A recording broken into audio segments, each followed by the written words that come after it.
Today on the podcast, in the final of our mini-series, we show you 5 ways to grow your business in 2026. Welcome to the Profit Cash Growth Podcast. This is the podcast for 6 and 7 figure business owners who are looking to grow a financially successful business. My co-host, Claire Hancott, is a finance director, chartered accountant and entrepreneur. And every week, I'll be exploring guidance and frameworks designed to help you increase your profits, improve your cash flow and grow your business. Whose idea was this, Claire? It was yours. It's exhausting doing this amount of episodes, one after another.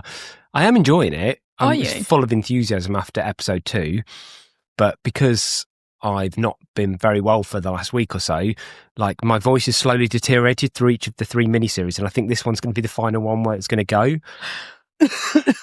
So we'll get through it quickly. We'll get you back in the warmth.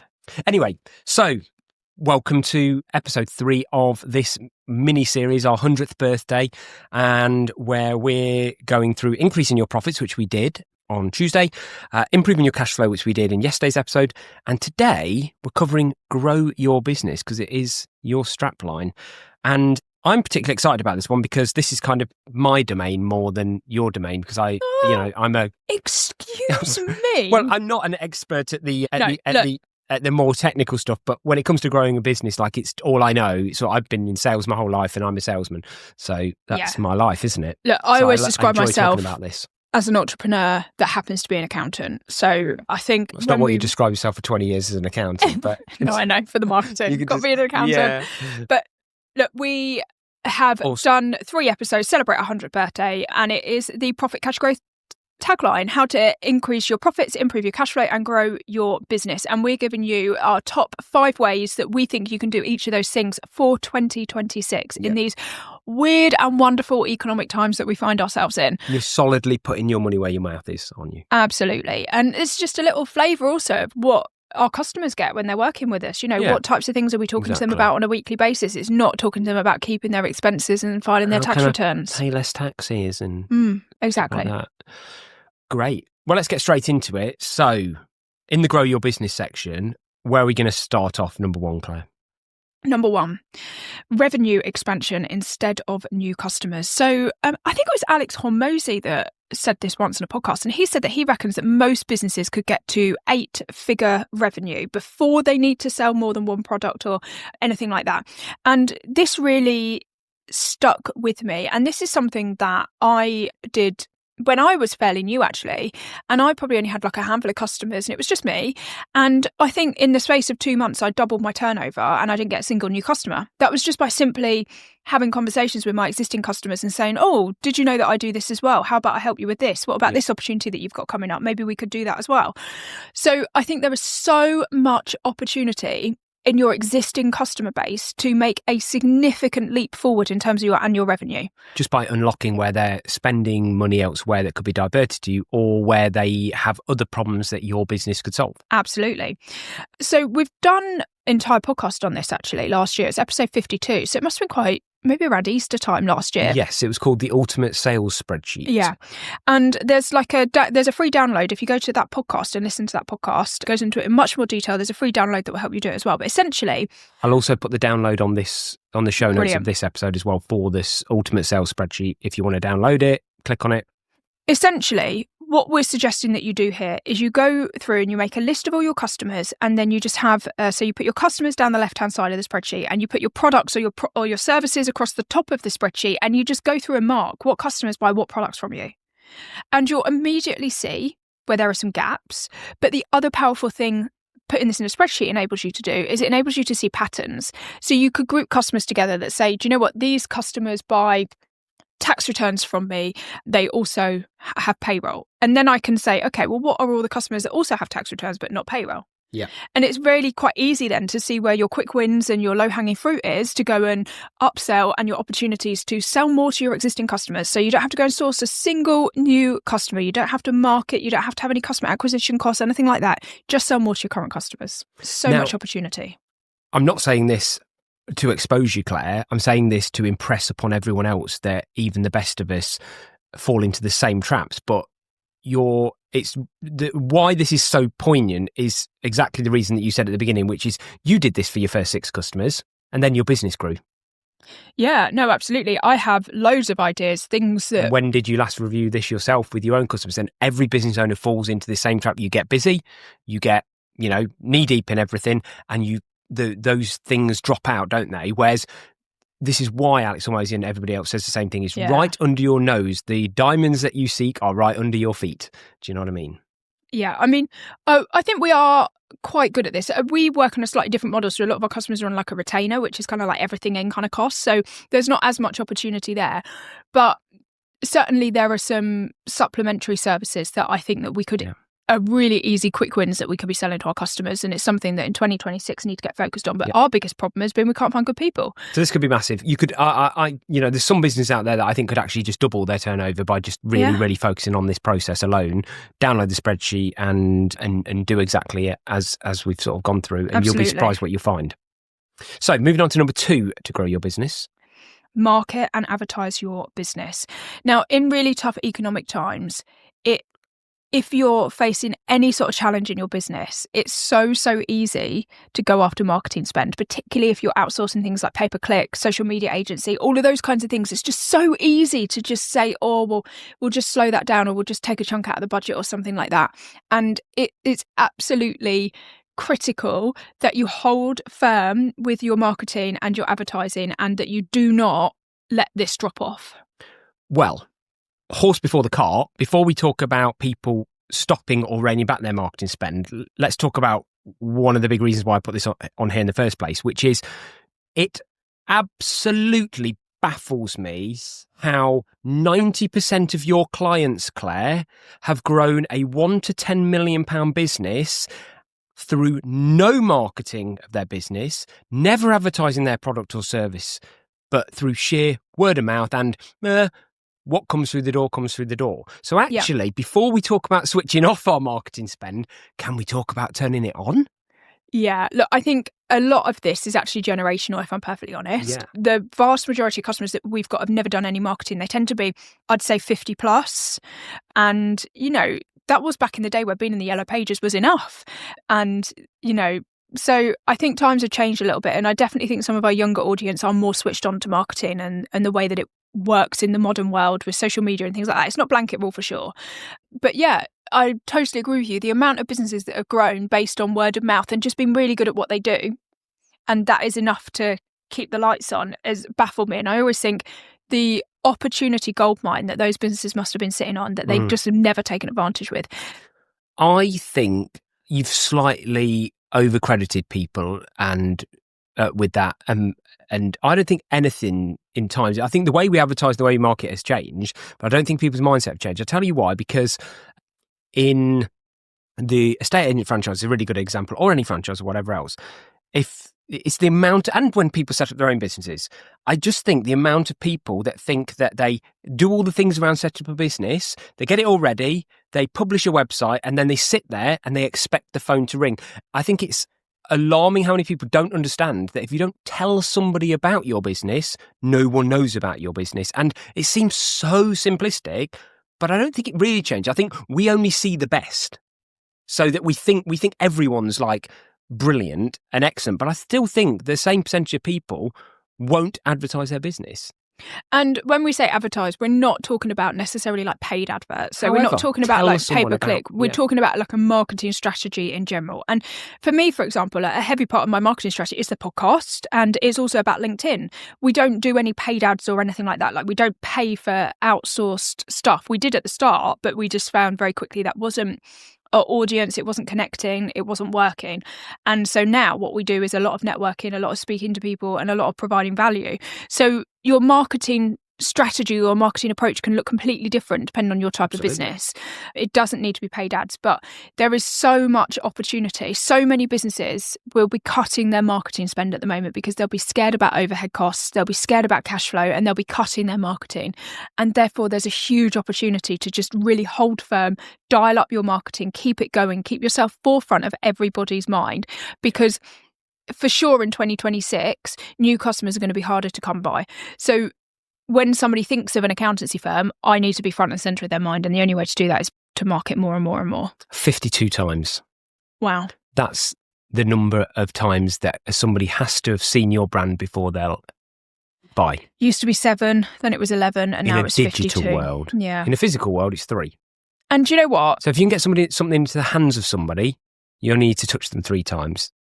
Don't tell Michael Jackson that. But in a digital world, 52 times. That's how crowded that market's become. So number 2 is, there's 2 parts to it. Number 1 is market and tell people about your business. And then the second part of that is, if you're doing that, don't stop doing that when times get difficult and everyone else stops doing it. In fact, your marketing becomes more powerful as everyone else dials it down. So let's move on to number 3 for growing your business. Number 3. And this is to have your opportunity radar switched on at all times. And we think that in 2026, it doesn't take a rocket scientist to switch onto LinkedIn. And there's so many business brokers, for example, talking about this boom of like baby boomers selling their businesses. There's business owners that just don't want to be in the game anymore. There's people selling assets cheap because they need cash. There's your competitors are shutting down, which means somebody needs to service their customers. There's so much opportunity out there that could come your way because of other people's hardship. There is so many people giving up. I've never seen anything like it. The business owners giving up, either giving up. You've got 2 things going on in business. You've got the tranche of people that are giving up on going bust or not controlling their numbers, so they're disappearing. You've got the generation that want to retire, so they're giving away potentially very good businesses at very good prices. You've got landlords exiting like there's no tomorrow in both residential and in lots of commercial areas because they're really fed up of it. And all that smells is somebody's got to hoover all that up. Exactly. And it's very famous that more millionaires are made in tough economic downturns than any other time of the economy. So there is so much opportunity for those that are bold and brave and want to go after them. The problem that creates is it creates a lot of noise. That if you are that kind of person that's got your eye on these opportunities, there's going to be so many coming your way. How do you know which ones to follow up on, which ones to chase, etc., etc.? So you need to create that hit list. If opportunities come across your door, what are the 4 or 5 characteristics that they need to present for you to progress further and pursue it and invest any of your time in it? Because otherwise you're going to waste an entire year chasing an awful lot of opportunities and potentially going after the wrong deals as well. I think the biggest problem at the moment that I see as a business owner, as investor, is that I'm actually finding it hard to decipher between the volume of opportunities that are out there. Exactly my point. So you need this this hit list of everything looks like it's on sale. Exactly. So you need this list of what are the key characteristics that you're looking for, your priorities this year to move your business and your goals forward. Because totally agree. There will be a lot of stuff come your way, but is it going to help you with your bigger goal? And that's why you need to create this clear checklist, this hit list, whatever you want to call it, of things that it must tick all 5 boxes, and then you'll pursue it and move to the next stage and investigate it more deeply. Brilliant. That's number 3. Number 4 is I put this down as well because I think it's poignant, and that I've said immerse yourself in new tech opportunities. Yeah, technology. It just hasn't stopped for 20 years, and it's only getting faster. I put this on here because we've really very much embraced what tools are out there from an AI perspective, but not just AI, because AI is just a buzzword, but just technology in general. It doesn't have to have AI next to it. Tech is still moving forward in a general sense. It doesn't need to be just AI. And everything that's the right tech, and be careful because you can sign up to everything that it cannot deliver. So make sure you go through the cost benefit analysis of everything that you do. But I said to you, I just feel like I can get 10x the outcome out of my time now than I perhaps did 5 years ago. Oh, 100%. Easily, because I'm using the right tech. What I would generally say to business owners listening, and I never ever thought I would say these words, because just to sort of frame this a little bit, when I first started my accountancy, it first started in business, I was an Excel super user. There's no other kind of way to put it.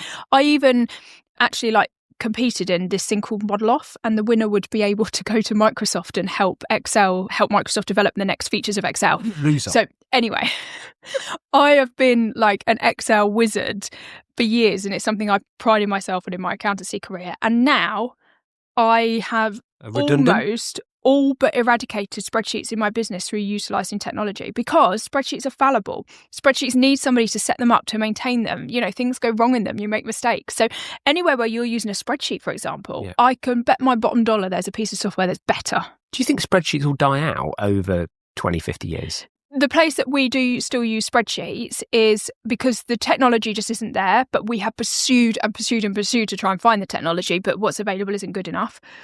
Or when we're doing quick ad hoc analysis. There's nothing better than ad hoc analysis for spreadsheets, for sure.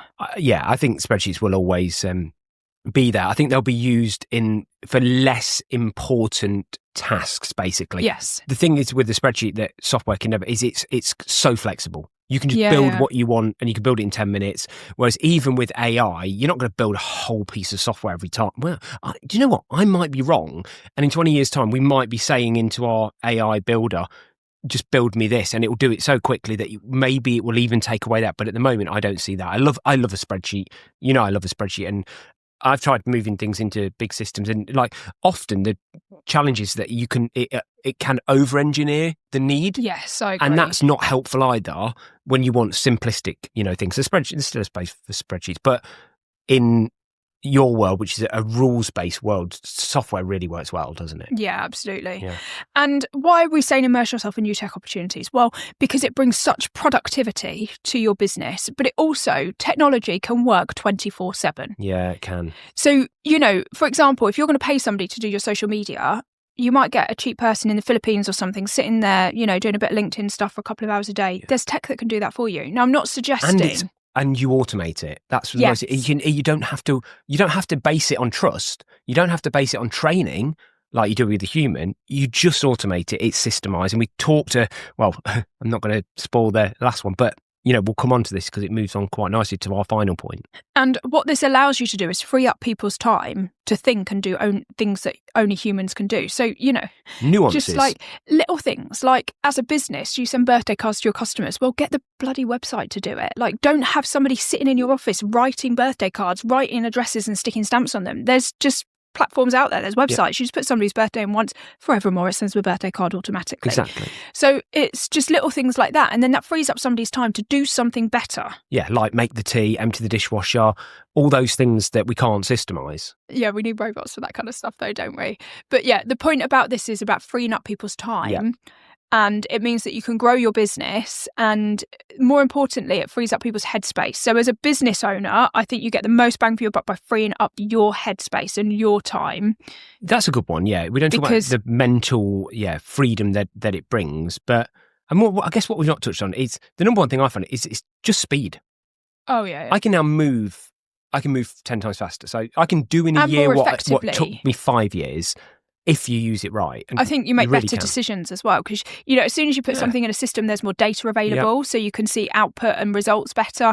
You've got more data available to make decision making and things like that. But also, you think about AI, when we're recruiting somebody, it might take me 2 hours to sit there and read their CV, go back through my interview notes, decide whether they're the right fit. Now I just plug it into AI and it summarises everything for me. So I can make much quicker decisions, which means that I am free to do more value-add things in my business and to think really about how I drive things forward and grow. Brilliant. I love that. That's a great number 4. And it does lead us on nicely to number 5. And I believe in this so much ever since I went to the Amazon tour. But we know this as well because, whether you like them or you hate them, we know that McDonald's phenomenal business is based on this. And that is systemise everything. Yeah. Because you cannot scale a business that isn't systemised. And I strongly believe that. You will always hit a ceiling until the point where the majority of your business is systemised. You'll hit a ceiling. It's not scalable. Yeah. And there's a really fine line when you're growing, isn't there? Like, I think you touched upon this a little bit in number 4 when we were talking about tech. It's like you can over-engineer things. Yes. But that's why you're building a process or building a system that in itself needs to be scalable. So when I worked in the corporate world, my job was to run the finances of all of the companies that we owned. And for the UK business, that was 150 million turnover. But we were going across Europe and starting new businesses from scratch. So what worked in my 150 million pound business also had to work for a brand new startup in Belgium or the 25 million pound company that we had in Netherlands. So your systems have got to be scalable and adaptable as well. And that is what makes a really, really good process or a really good system, is that you can say, for this, we're going to do 1, 2, and 3. But for this one, it's much smaller. We're only going to do step 1 because that's the only thing that matters here. Yep. Amazing. Well, I think my voice has just about hung out for that full episode. Shall I do a recap? I did get quite passionate, but we'll do a quick recap of the top well, it's not the top 5, it's the only 5 for growing your business. So, and it will wrap up our mini series. So go on, Claire. So number 1, revenue expansion instead of trying to get new customers. This is all about trying to identify the gaps and opportunities to sell your existing products to your existing customer base. Download the spreadsheet in the show notes if you want the spreadsheet, Ultimate Sales Spreadsheet, or listen to the full podcast episode number 52 if you want a deeper dive into this one and learn everything you need to do about how to implement this. The Ultimate Sales Spreadsheet is also in the library section of our website as well, for those of you that are members on the website. Number 2, market and advertise your business. Such an opportunity to start marketing if you're not doing it already, but ramp up your marketing. Do not stop, because your competitors will be scared and will be dialing this down because they'll think that they'll be getting less results from it because there'll be fewer customers to go after. It's the quickest and easiest way to cut your costs as well, isn't it? Yes. Number 3, have your opportunity radar switched on at all times, but be very, very crystal clear on what your priorities are and what the characteristics of a good opportunity looks like for you, so you can make quick decisions of what to move forward with and what to ignore, because there are going to be so many coming your way. It'd be a huge distraction if you just get bogged down in assessing everything. Number 4, immerse yourself in new tech opportunities. It's a way to make your team more productive, to be able to do more with your existing resources. Move faster, make better decisions. We cannot stress how much tech is so important in successful businesses these days. And number 5, systemise everything. Make sure that your processes are as straightforward to follow as possible, so there's not room for human error, but also that your processes, you keep reviewing them and you keep scaling them as your business scales as well. Perfect. High five, Claire. High five. High five. Yes. I feel one. like... Great job. Great mini-series. Loved it. As I said, if you've just joined us today, do go back and listen to the other 2, increase your profits and improve your cash flow. I'm a little bit disappointed with this because I feel like we should have had like at least a party popper or a party hat. Birthday cake would have been good. Maybe we can go buy some cake now and just eat cake. Exactly. But if anyone wants to send us a birthday cake, that would be greatly appreciated. Anyway, let's wrap up with our usual feature and Profit Cash Growth Extra.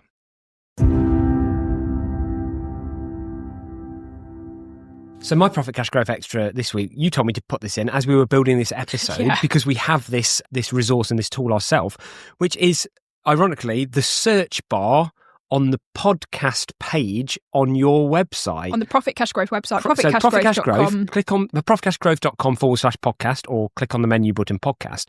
Takes you to a page that hosts all of our podcasts on it. The great thing about this, unlike some of the other libraries, is there's a search bar right at the top. Yes. You literally type in the word that you want education, help, direction, anything on, and specific a specific tax or a whatever problem else, you've got.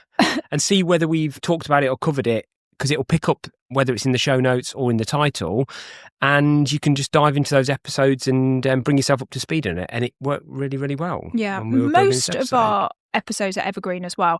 We don't often the deep dives are. We cover news stories, so you can skip through the news story, but the middle bits are pretty evergreen. Just be careful if they're tax related, if they've gone out of date with the ever changing tax. Not going to be many of them though.